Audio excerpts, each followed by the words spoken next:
Hello, I'm Leonard Maltin, and I have seen the future. It's inside this man's head. This is Ray Bradbury, the preeminent novelist, poet, thinker, futurist, and science fiction eminence.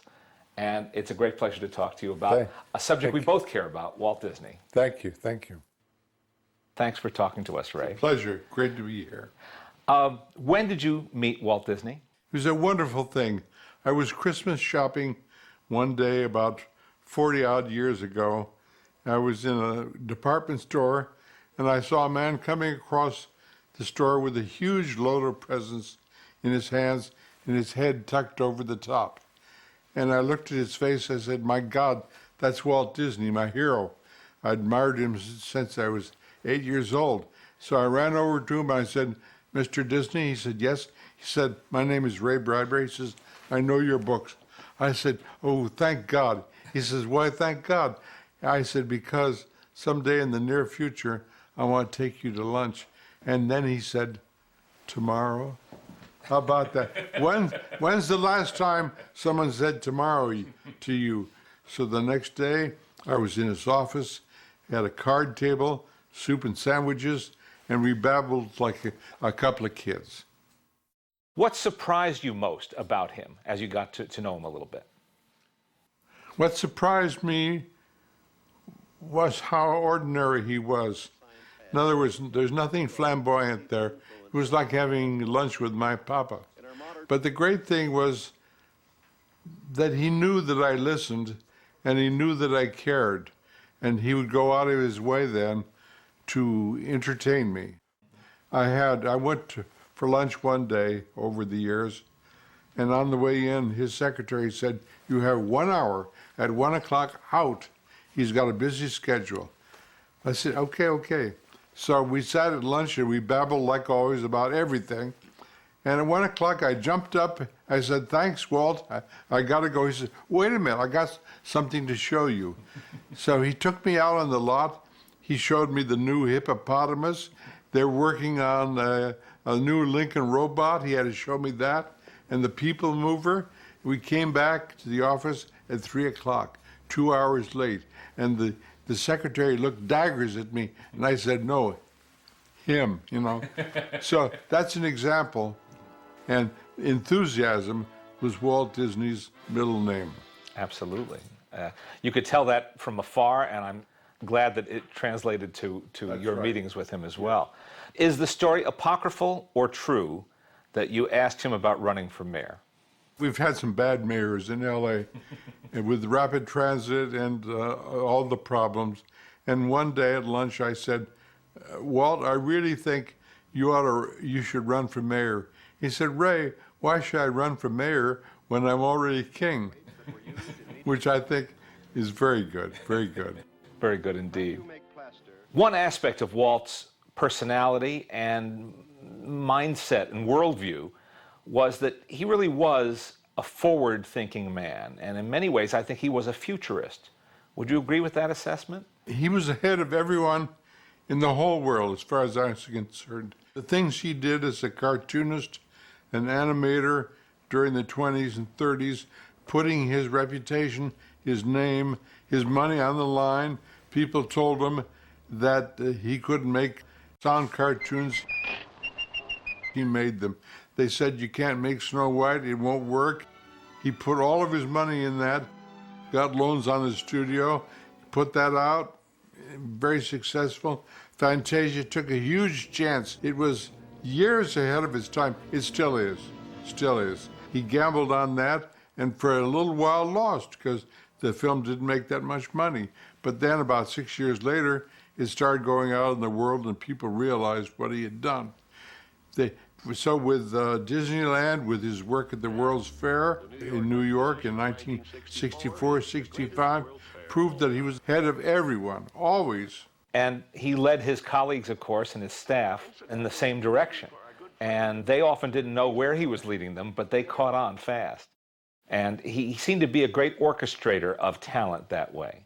He had the sense, I think he was in a toy shop in London, and he saw one of these animators, future animators, buying a toy train. And as a result of seeing him buy a toy train, and Walt had a number of them at home, this fellow became an employee. So that's the way he chose.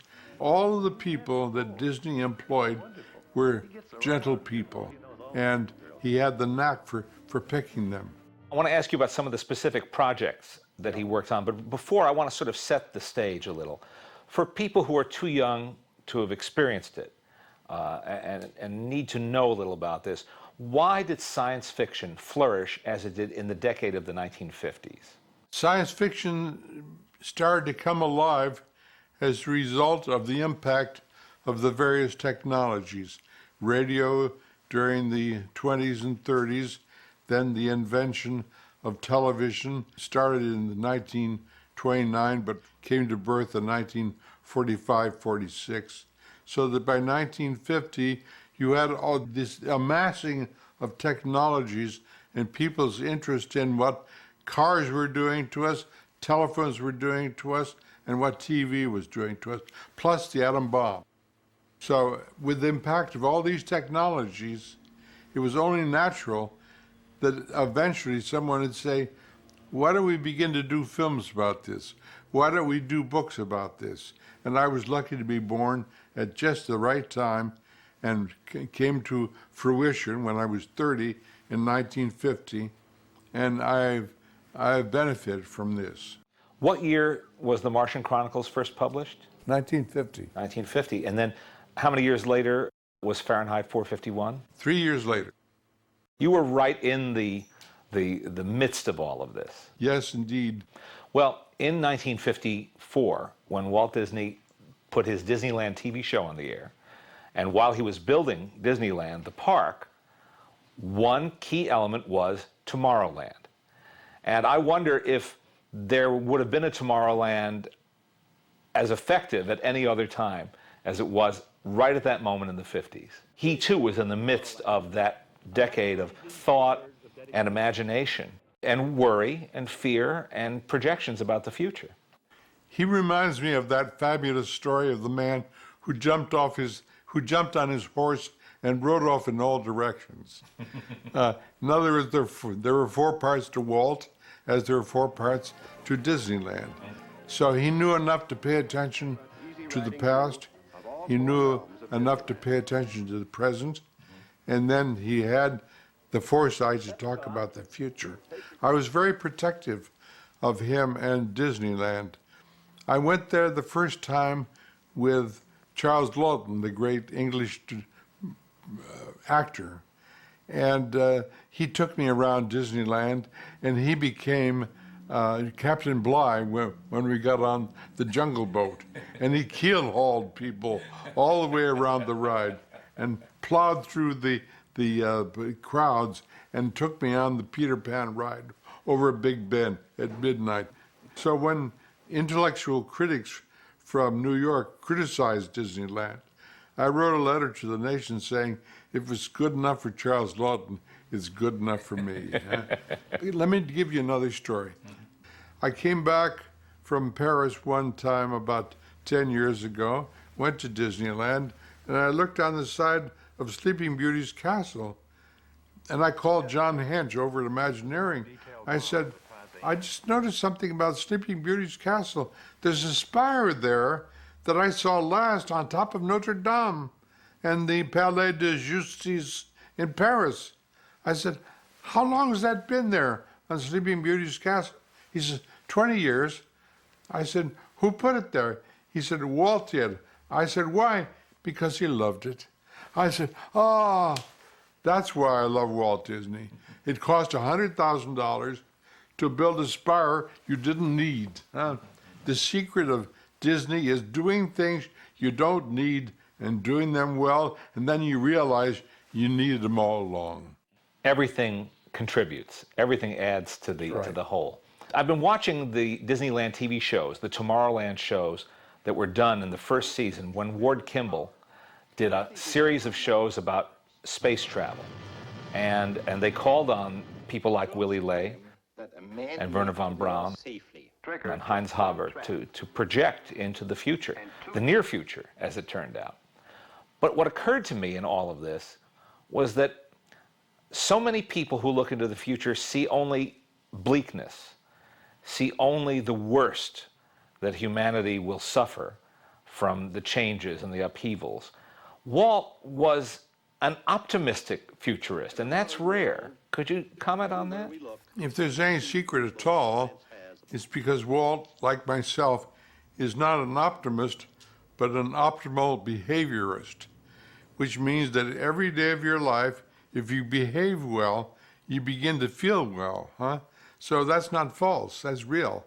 You get your work done every day, and at the end of a week, a month, a year, you'll turn around and say, hey, look what I did. So you feel good. That's real optimism, optimal behavior. So that's, I think, the way he behaved. And he could look back at the end of each year and see his behavior, and it made him want to go on. A lot of people are pessimists because they've never done anything. If you go to bed every night having not done anything, you're going to wake up unhappy, aren't you? So the answer to that is do something every day. Huh? Be busy, for God's sake. Be busy. Well, he certainly subscribed to that. Yep. When he put those shows on the air about space travel, and also a famous show called Our Friend the Atom, which Heinz Haber had a lot to do with, he was really doing two things. He was educating America, but he was also kind of propagandizing or proselytizing, I don't know which would be the right word, for America's involvement in a space program. And that show was so popular, and he carried so much clout that he earned with the American public. Yes. I think the impact must have been tremendous. Oh, absolutely. I remember at the time seeing those shows, and they were completely alone. There was no one else in the field, no one else that cared. And finally, Kennedy came along a few years later, and we promised ourselves to the moon. I wonder if those shows had never been broadcast, if public sentiment would have been as enthusiastic, would have gone along with the idea quite as easily. Indeed, it did help very much, yes. In fact, Disney used the term science factual because all of those shows were based on fact and based on the experience of these renowned scientists. How would you delineate the difference between science fiction and science factualism, if there's such a word? They're begging the question. The history of mankind is all science fiction. It starts on the walls of the caves in the south of France. You go and look at the walls of the cave, and they're covered with science fiction pictographs, pictures of men solving problems. How do you kill a wild boar? How do you kill an elephant? How do you kill a wildcat? So you have to dream killing in order to kill. You have to invent bows and arrows. You have to invent spears because a spear is an extension of your hand.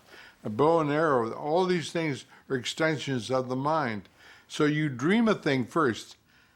That's science fiction, primitive science fiction. Then you build it, and it's science fact. But the science fact comes after. You can't claim a thing as science fact. You have to do the dreaming first. When did you first have occasion to work for and with the Disney Company? I wrote an essay about Herman Melville and Jules Verne as being great representatives of the American will, the American blasphemy. Jules Verne was our French uncle, but part of the American blasphemy of opposing nature on the proper grounds. Ahab went too far, saying he would strike the sun if it insulted him, and Nemo came along and said, don't strike the sun, plug into it with the scientific method and light the seas of the world. When I wrote this essay, people in charge of the United States Pavilion at the New York World's Fair read it and came to my house here and said, we've come to give you a $50 million building. I said, come in, come in. And I said, what's this all about? They said, we're building the United States Pavilion, and we think you can do a history of the United States, starting with Columbus and ending with space travel.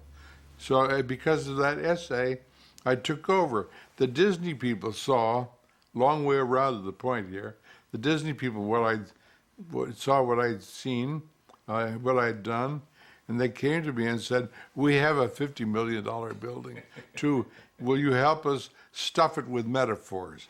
So I worked with John Hench and helped create Spaceship Earth down at Epcot. Now, Epcot is another great, of course, manifestation of Walt's interest in the future and what the future could mean to all of us, to the average person, in changing what we see as our everyday life. When I was a kid, I went to see the Chicago World's Fair, the Century of Progress. I was madly in love with it. I became an architect in my mind. I didn't want to go home at night. It was so beautiful. My parents had to drag me out. Then I discovered 2 years later that the damn fools are going to tear it down. And I thought, how stupid to tear down a dream when we need it, huh? And all the world's fairs, except in the case of the French, they were smart and kept up a lot of their buildings from 100 years ago, the Eiffel Tower and the Palais, the Grand Palais, and what have you. So I always thought when I was a child that someone should build a permanent World's Fair and improve our minds and educate us to dreams constantly, day after day, for a lifetime. And that's what Disney did. They built Epcot. It's a permanent World's Fair. It sheds its skin on occasion. They put in new exhibits. So they refresh the whole process. And if that doesn't represent Walt Disney, nothing does. Now, he had originally dreamed of building a community, a city of the future. Yeah. That was his first design for Epcot. I always thought that was such a fascinating idea. Do you think it could have worked? It needed the dream at the center. You can't just have a community. You have to have some central thing that holds the whole thing together. And so I think Epcot holds the community together, and they're building things around the edge now. Eventually, all of Walt's dream will be complete. Does it make sense to you, looking back at Walt's career, that this man who started with animated drawings should become an urban designer? That's a great thing. I'm glad you asked that because he built Disneyland, because it was full of things we didn't need but really needed. We don't need a lot of trees, you plant them. We don't need a lot of benches, you put them down. You don't need a lot of flowers, you plant them. That's French. That's out of Paris, the environment of Paris that Walt learned and grew up with. So he built Disneyland as an example, a way of living, not just an entertainment center. You can go there and sit on a bench and people watch because it's a happy experience. Why? The flowers, the trees, the fountains, all over and above all the other elements. So he was teaching us urban planning, though he didn't intend to do it. I took some architects out to Disneyland, and I took them to meet John Hench 35 years ago. And I worked on a mall myself, but was influenced by what I saw at Disneyland. This goes way back to a time when he was still alive, huh? But I took all my architectural friends there, and I introduced them. I said, you can learn from Disney and from Disneyland. And they went out then, people like John Jardy, and built malls all over the world. His influence has changed the entire world, not just part of America. The mundane but nice idea of an amusement park, and did something different with it. He built an environment, and no one had done that before, had they? That's right, yes. What I love about walking into Disneyland still to this day is that you're in a place. You're in a place that's not like any other place on Earth. Well, we all want to build a time machine, don't we? We all envy, we like certain stories, like H.G. Wells' Time Machine. So when you enter Disneyland, you're entering a time machine, and you can take various avenues. But the main drag is my grandmother's time. Just a few years before I was born, I could walk down that street in Waukegan, and there it was. but perfect, perfect. And then you take a turn over here, and you're in wilderness country. And then you take another turn, you're in jungle country, where you wanted to be when you were 10 with Tarzan. And then you take another turn, and you're in the future. So the whole thing is one fabulous time machine with a series of doors you can open and go into the past or the future. And yet, it also is very indicative and reflective of that one man, Walt Disney, because that Main Street, for instance, is his idealized Main Street, having grown up in the Midwest. And somebody building a similar park today might not have those feelings at all for that kind of a centerpiece. But it meant an awful lot to Walt, didn't it? Well, he was an unusual man. Walt was a dramatist of the human condition. I've been writing a short story recently about a time machine, an ordinary time machine. You get it and you go back in time in order to get a glass of lemonade from your daughter out on the sidewalk on a hot summer when she was 10. And that's this thing here that Walt can do for you. You want to go back and have a drink of lemonade on a day that's been lost for a long time, he'll do it for you. Do you have a favorite ride or attraction at Disneyland? Oh, I have a number. I love the Pirates of the Caribbean. I was there when they were digging the hole and walked through before they put the water in. And the haunted house, too. I walked through and tried to give them some ideas. I felt privileged to be there and walk around with John Hench and with Walt on occasion. But it's terrific, terrific. What do you think the world lost when Walt died? And he died so young. They didn't lose anything.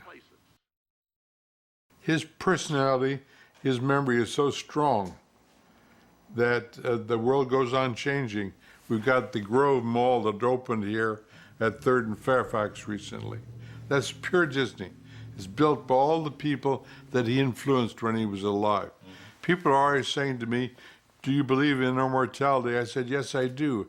I said, I have 4 daughters and 8 grandchildren and my books. I'm immortal. Maybe for only 40 years, but Walt is immortal for the next 100 years. What's the quality you admired most in Walt Disney? The quality I admired most was if he knew you cared, if he knew you were as enthused as he was, then he spent time with you. He must have recognized that in me that day when he saw me shopping at Christmas, a kindred spirit.